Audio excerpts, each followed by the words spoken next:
Hola, petits aventurers! Avui us explicaré un conte molt bonic sobre una nena amb uns cabells daurats com el sol, plens de rínxols. Sabeu com es deia? Es deia Rínxols d'Or.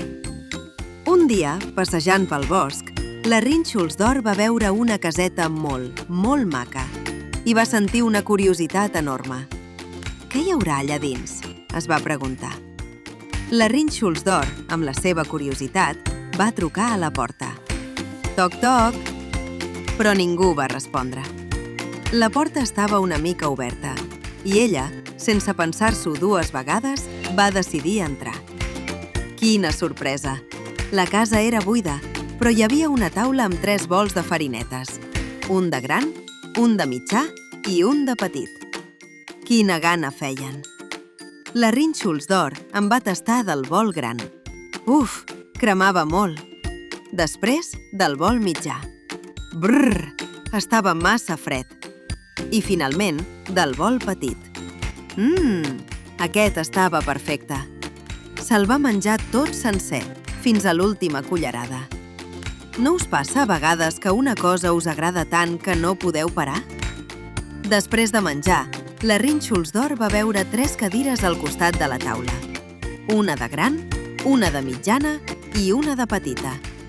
Va provar la gran, però era massa dura. La mitjana era massa tova. Però la cadira petita, la cadira petita era perfecta.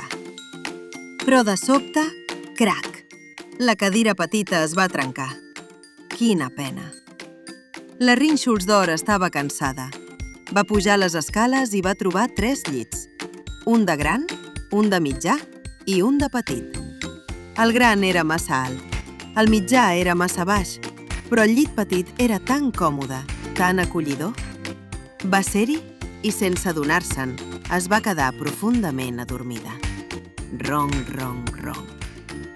Mentrestant, els habitants de la caseta, la família Os, tornaven a casa.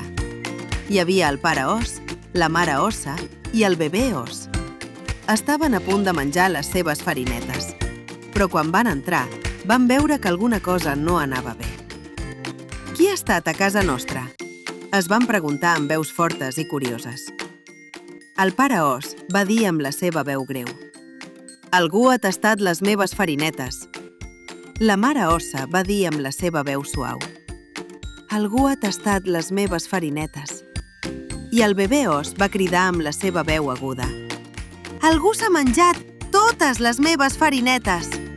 Després van veure la cadira trencada i van pujar a l'habitació. Quan van veure la Rínxols d'Or dormint al llit del bebè Os, el bebè Os va cridar: «Algú està dormint al meu llit!»